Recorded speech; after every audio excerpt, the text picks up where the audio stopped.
It's Wednesday. We're rolling into week 15. That means we gotta take a look at the waiver wire, all positions, so you can get that rundown, that confirmation bias on the picks that you made off the waiver wire from this morning. Who came through? Did you make the right call? We're going to help you out and make you feel good in that stomach. But before we dig in, you need to click that subscribe button right now. Every week we go deep on the waiver wire, multiple days. We're going to do deep dives on the trending players, multiple players, anybody who's climbing up the depth chart, anybody's falling down the depth chart, guys getting work from somebody being injured or anything like that. And we're going to help you set your lineups with the must-start videos at the end of this week. Click that subscribe button. Stop missing out. We're going to start off with our first player off the waiver wire. You guys got a lot of questions about him. Patrick Taylor. So we're watching Isaac Rondo. That is the big question right now. Isaac Rondo, whether or not he's going to play. I'm keeping tabs on his injury right now. I do not know. We don't know. You don't know. The team kind of knows, and they probably do know. Remember, Christian McCaffrey, they had a good idea that he was going to be out all that long, but they didn't really say anything. Patrick Taylor might be in, might be out. We don't know.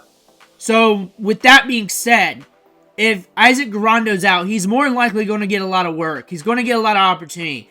Opportunity through volume could lead to fantasy production. It could lead to like a 10 spot or something like that with Patrick Taylor. On the flip side, if Rondo's back, you make this pickup, it's going to feel like a wasted pickup. However, you just got to look at what you have too and what you need on your team. Do you need this start right now? Do you have other running backs? Are you starting other running backs that you're using every week anyways, and it doesn't really matter to you? Do you absolutely needed Isaac Rondo? If you absolutely needed him, then it's the choice to make because you're going to have to throw in one of those running backs and you don't want to face Patrick Taylor. Do you have space on your bench to drop a guy, pick him up so nobody else can use him in your league? Not just start him, not just if he's good for fantasy this week. He could bust. But still, not allowing your opponents to use him is a good tactic as well because you don't know. There's a lot of unknown. But do you have the space for that? Like, if you're jacked at wide receiver and you got this ambiguous wide receiver at the back of your depth chart that you've been hoarding all along, now we're deep into the fantasy playoffs. Maybe it's time to cut bait and start stashing some running backs and start making some defensive plays. That is what I would look at. I would not pick him up. If I'm good at running back, I'm stacked at running back. This may not be a long-term thing. It could be, though. It could be, though. And you might see Patrick Taylor be okay. We don't know.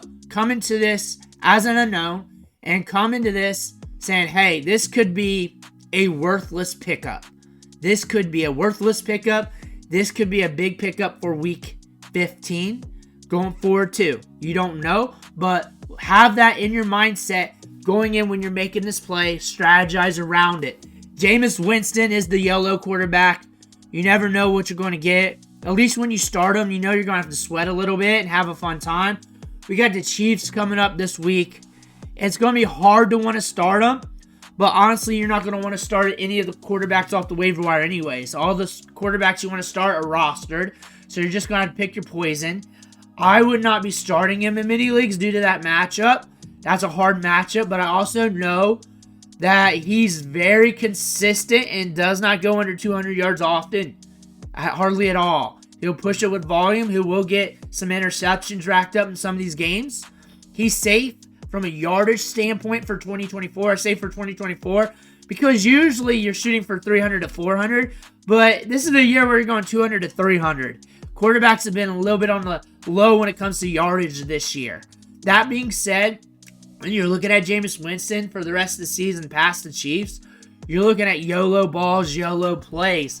Juwan Johnston's getting volume. A tight end to look at off the waiver wire. 7 targets in week 13, 5 in week 14. The Saints don't really have anything else to compete with on the roster here for targets, touches, and opportunities. Juwan Johnston, if you're looking for a tight end here, we got Washington.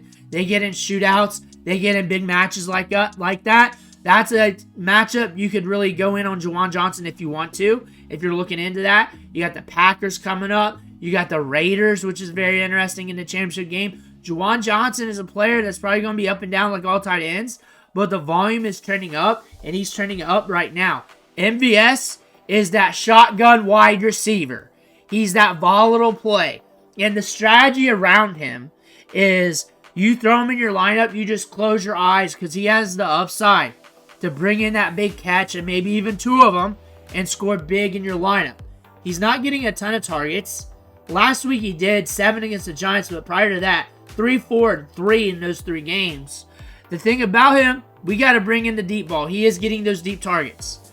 The thing, though, if he busts, like say he scores 5 fantasy points, compared to the other waiver wire wide receivers, you're not going to compare him to Jamar Chase. That's ignorant. Compared to the other waiver wire wide receivers, your average score coming off that 9, 10, 11, 12 fantasy points, you're only a little bit off if he busts. You're only a little bit off. It ain't going to feel good. You don't want it to happen, but you're only a little bit off. However, compared to those other wide receivers, the odds of him hitting 20, 25, 30 fantasy points in a game is much higher due to him getting 18 average depth of target. Some games higher. Him starting to rack up more targets downfield. Him getting a decent target share of 22.6%. Him pushing a good target share every week, week in and week out. Getting that volume downfield. Those 3 targets, 4 targets in those matchups prior to this game, deep balls. You bring in a deep ball, you're going to have a good score. You don't, he's going to bust. That's what you're getting out of him. But now you know the strategy, what to do with MVS going forward. Deep ball city. You can't even ask start-sit questions really with a guy like this. You kind of just got to like have the balls to throw him in and close your eyes. Because you don't really know. You connect on the deep ball, you're golden. You do, you don't, you're bad. It's just how it is. It's just how it is. Like, I can't really answer it for you because I do not know if that ball is going to be overshot or not. Nobody knows. That's just life. That's just football. But Aaron Rodgers is a guy to look at. The pass attempts have been up these last 2 games. We got the Jaguars. The one thing about that could be a low-volume game. We're hurt at the running back position right now. Might lean more on the wide receivers. He's giving you an okay floor to get you by. A QB2. If you're looking for standard QB2, there you go. You got Aaron Rodgers. Isaiah Davis, though, from the Jets. He's getting volume and opportunity. If you're looking for a stash play, if you're looking for touches, he's going to get touches if Bryce Hall's out. If Bryce Hall's out, he's going to get the touches with Braylon Allen. It's going to be a committee because they have indicated that throughout the season. They've indicated that in Week 14, and he's earned more touches and opportunities. He's been looking good, averaged 4 yards per carry last week, and has been solid, and it's getting work in the passing game. And they've been using 2 running backs all along. Bryce Hall's so good, and Braylon Allen was able to get that little bit of work. If Bryce Hall was just a marginal good running back in the league, Braylon Allen would probably be getting more work during that time. That being said, that's an indicator that they're going to be using 2 running backs, and they want to use 2 running backs. And they got a system built for 2 running backs, and they're used to using 2 running backs. And if they have to use 2 running backs more due to Bryce Hall being out, they will. This is all an indicator for that. I said that in the You Need video when I was talking about Isaiah Davis as a sus pickup, as a guy that if you can make the spot, go ahead and do it. Because of that, now everybody's looking at him off the waiver wire this week. Jalen McMillan. We said he was going to hit somewhere down the line because he was running a lot of routes, and Tampa Bay pushes the ball downfield. He was coming back from an injury. Everything was kind of lining together. However, we did not know when that was going to happen because Mike Evans is going to get his targets. K-Dot's going to get his targets. We get a lot of targets going to the running backs. So it's really hard for a wide receiver 2, not named Chris Godwin, to really go off consistently. We have a good indication here. We got some good matchups too. Chargers, Cowboys, Panthers coming up. Game scripts that could break. Game scripts where they may have to get creative like against the Chargers and go to him instead of Mike Evans on some series. That being said, Jalen McMillan's got some upside here. He's worth the stash, worth a look. When it comes to start-sit questions, I'm answering them now when I talk about these players. It's just a dicey roll. At least you know you got some volume here. At least you know he's going to run a lot of routes. He's going to be in on like 90% of them. Jalen McMillan's got the upside for your lineup. Hunter Henry's been getting targets. Drake Maye loves him. Look at this. Since week 9, 8, 4, 9, 8, 9 targets. Volume's there. We just got to score because tight ends get a low average depth of target. But we've been consistent in the stat sheet. 24, 21, 13, 25. That's okay at the tight end spot. That's okay at the tight end spot, guys. That's all right. I mean, I can't guarantee you he's going to hit for you every week, but we got some good trends there. Bryce Young is back. The last 3 games, 35 pass attempts, then 46 pass attempts, then 34. Yardage-wise, 263, 298, 191. So we're getting some potential. But we got the Cowboys coming up. We got the Cards coming up. We got Tampa Bay on the road. We got some fun matchups here. We pulled up 298 and a touchdown against Tampa Bay, and we got them again on the road in Week 17. That is an interesting matchup. That's something to look at if you're hurting at the quarterback position. Usually, if you're making it to Week 17, you're not looking at Bryce Young, more than likely, unless you scraped everything together. But you got the Cowboys coming up. If you're hurting that bad, there you go. Sincere McCormick's getting the touches and opportunity. And back-to-back games, it looked good. Double-digit carries. 12, then 15. 41 snaps last week and 85.7% opportunity share. They are riding him. 3 targets as well. The other running backs on the depth chart, it's not like they've been undeniable. It's not like they were so good that you can't keep them off the field when they come back. It might be a little messy with Alexander Madison, but right now you're going to ride it. You're going to watch the news, and this is a running back to look at. The running backs from last week that we liked, they're already picked up. There's not many other running backs to get outside of handcuff running backs, so if you need touches, this is about it. He's probably picked up in your league. He's probably already rostered. But Quentin Johnston, he breaks your heart on the bench. He breaks your heart when you start him. He is a roller coaster wide receiver. Some of you guys hate that. Some of you guys love that. Some of you guys will never start him again, even though you know what you're going to get. Even though he did well against the Chiefs last week, you're never going to pick him up or start him ever again.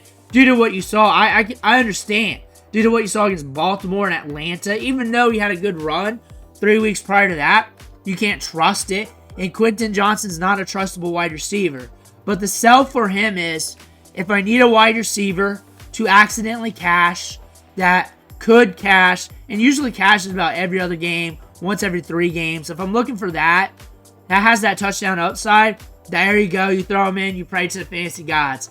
If I'm nervous, I just stay away. I go with somebody else. But a guy like Marquez Valdes-Scantling, kind of similar if you had a full season of him with the Saints. Maybe a little bit better due to the volume in the passing offense and how they like to push it downfield. Quentin Johnston, that'd be a good offense for him, a good vertical offense where it's YOLO passes downfield and he connects every now and again and getting consistent air yards. Michael Penix, this one's more for deep leagues. In traditional leagues, you're just watching from afar, seeing what these Falcons do. There's a lot of volume in this offense. We got some good pass catchers that could really impact you for fantasy football. But if I'm in a deeper league, I'm talking about maybe bigger than 16 teams, maybe 16 teams. Really depends on what your waiver wire looks like. 2 QB leagues. He's probably rostered in those savvy 2 QB leagues. Shallower 2 QB leagues, maybe not. But I'm watching from afar right now with Michael Penix, especially if the quarterback position is highly valuable in my league. Kendre Miller is another running back to look at. I'm throwing him in the handful of stashes out there. However, if I have Alvin Kamara, I'm looking at him hard. If I got the space, Alvin Kamara, if I got a wide receiver I haven't started in a few weeks, I'm scared to start, I might stash him with Alvin Kamara and have that handcuff. He's explosive. He's got the size. We don't know much about him. He's been hurt for the entire time he's been with the Saints. He's very ambiguous, but he's got top-tier upside with the draft capital, size-adjusted athleticism, the production profile from college. Just hasn't been healthy yet, so we don't have any determination on him yet. But he, flashes a little bit here and there, whether it's just a touchdown, catching a deep ball like he did last year. Whenever he gets an opportunity, he does something little to drag you in. I look at him as a lottery ticket option. Just pick your poison with that. Trey, Benson, Blake Corum, whatever it is, whatever strategizes well with your team. Elijah Moore's running a lot of routes, getting a lot of opportunity. Only 4 targets against Pittsburgh on the road. Not a great matchup. Not a great matchup against the Chiefs coming up. That might slow him down or maybe even speed him up, depending if this team has to get creative. That's something to look at. I don't look at him as a must-start this week. However, if I got to throw him in, I got to throw him in. If I'm in a deeper league, if I'm this far into the playoffs, I should be good to where I do not have to take a stab at a waiver wire wide receiver. Hopefully, you don't have to do that. If you do, he's at least going to run a lot of routes. he's at least going to get you 4 targets or more. It's probably going to push around 5 or so. I think this defense is going to be nasty against the Browns. Jameis also doesn't care, so he's going to push it. But Elijah Moore coming up. We got the Bengals on the road. That's probably when I'm going to look at him a little bit more for that matchup. Zach Ertz getting targets, and that's just what he does. Coming off a bye, prior to that, 6 targets, 8 targets, 7 targets, 8 targets, getting volume. Not always really hitting in the box score for fantasy football, but giving you a chance. Zach Ertz gives you a chance. We got the Saints coming up. We got Philly coming up, Atlanta. Game scripts that could be pushed. Game scripts that could make Zach Ertz interesting. Drake, Maye, he's a YOLO ball artist. Not always great for fantasy, but a solid QB2. If you're looking for a solid QB2, he's got some matchups here, but also we're coming off a bye. Some things could get fine-tuned. Last 3 games, 39 pass attempts, 37 pass attempts, 30 pass attempts. Then also 27 yards, 26 yards, 59 yards on the ground running. So we got a little bit of that Konami code. That's something to look at here for Drake Maye. I do not look for him to be a big-time QB1 down the stretch. But if you got to patch that drywall, here's something to look at. Tank Bigsby's the Quentin Johnston of running backs. That's all I got to say. I hope you understand what I'm talking about. You don't know when he's going to go off. He's going to make you cry when you bench him. He's going to make you cry when you start him. But if you need to touch us, whenever I do a you need video, and at the end I say, you only need to pick him up if you need the touches. This is why. He's getting touches. He's getting opportunities. 69% opportunity share, which is very good. 18 carries. We're getting volume. That's not going to always hit for you in fantasy football because he's not getting a lot of work in the passing game.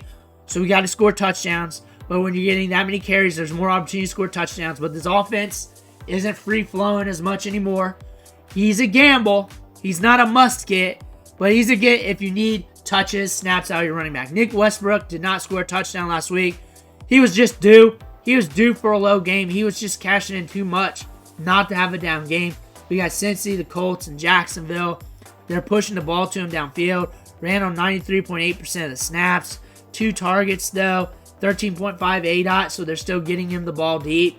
He's a lottery ticket wide receiver. Even when he was on the hot run, he was a lottery ticket wide receiver. He's on the Titans. He's the wide receiver 2 on the Titans. You do not want to rely on the wide receiver 2 on the Titans. It's not a logical thing. You're not going to be fantasy relevant every week. That's a hot run. That's not going to happen again from Nick Westbrook. We might have some good games coming out of him because the air yards are there. Targets are there in some matchups. But again, buyer beware. But a good lottery ticket play if you want it. Grant Calcaterra. Good tight end prospect. Going to be getting volume. Eagles uses their tight end. I look for him to be good in fantasy. I'll look for him to give you a chance. He will give you a chance every week. The tight ends that you want are the ones that will give you a chance. The Eagles will push it to him around the red zone. He's going to get enough volume. He ran on 91% of snaps. Grant Calcaterra is a guy to look at down the stretch. Kenneth Gainwell. If I have Saquon Barkley, I'm wrapping that up.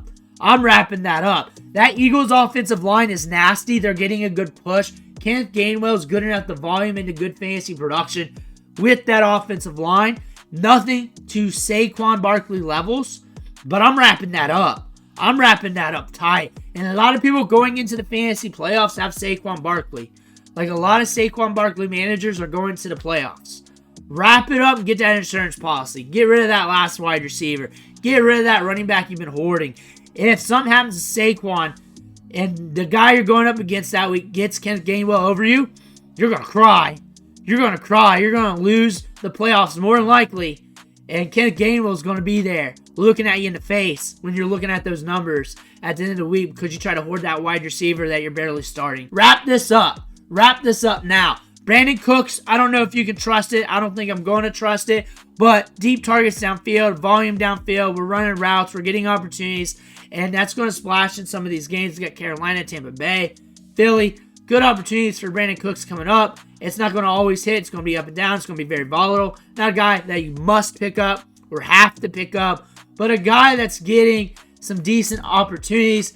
Chris Rodriguez, not 100% all in on him yet, but we got some volume in week 13. That could lead to more volume going forward. Brian Robinson's going to be the guy. We might see a mix with Jeremy McNichols and him as well. Watch Chris Rodriguez. You may want to pick him up just to see, but there's also a lot of stashes and handcuffs you got to look at as well. Devaughn Vele is going to be part of the Broncos. He's going to be a big piece. He's going to be up and down. We're coming back from that Week 14 bye after that Week 13 performance where he got 4 targets and 1 catch for 16 yards. That's just going to happen.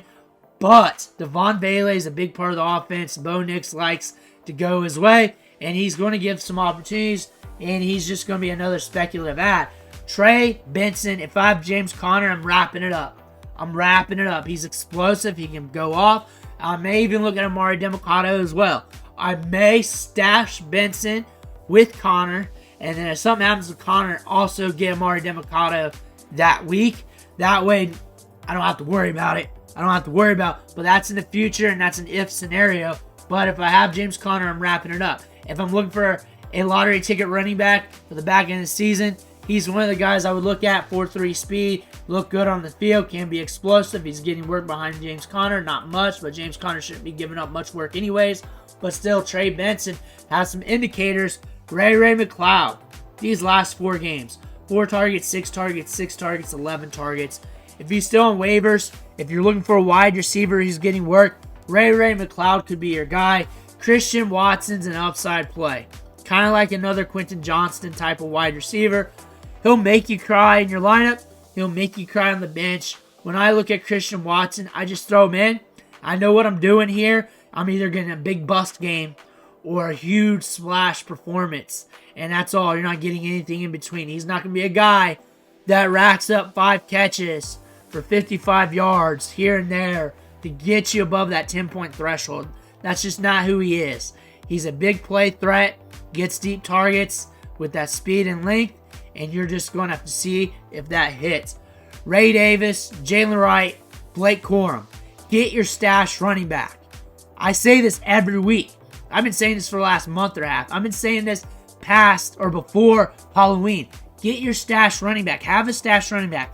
You do not need that wide receiver anymore in the back end of your roster. We do not stash wide receivers right now.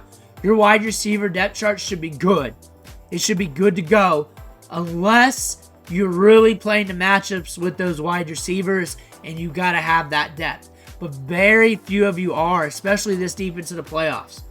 Get your stash, get your handcuff, no matter who it is. You got to make a choice here, and you got to be fluid with it. That's why we do so many unique videos on these stashes, especially when the waiver wire was dry, giving you an indicator that, hey, stash a guy, because you do not know what's going to happen. You do not want to fight for that next Isaac Durando, especially if it's Blake Corum, Ray Davis, and Jalen Wright. You're going to be fighting hard for those guys. Noah Brown, getting targets, getting work, had a rib issue, and now we're coming back from bye. Now we got some interesting matchups, Saints, Philly, Falcons. You got to look at it if you're looking for those targets, and this team will push it downfield as well with the volume. Now we're looking at Alec Pierce, kind of similar to Marquez Valdes-Scantling. When I put him in my lineup, I know I'm either going to get like 5 fantasy points or like 20 to 25 to 30 fantasy points. And I know what I'm going to do. If I bust, I'm just going to take it on the chin. If I hit, I'm probably going to easily win my week because I got everything else to carry it alongside it. Alec Pierce is one of those types of wide receivers. You're just going to have to strategize accordingly with that. And if you start him, you know what you're doing. And the start-sit questions, you can't really answer them with him because you do not know if we're going to bring in the deep ball, if the deep ball is going to be there, if he's going to get overshot, whatever. But Alec Pierce, he's an up and down play, but the ups are really up. And those up games win your week more than likely if you put them in, you have them in there. Those are the plays that we're looking at off the waiver wire going into week 15. Let me know who you're picking up in the comments below. Make sure to hit that subscribe button on the way out. Well, thank you for watching. Catch you on the next video.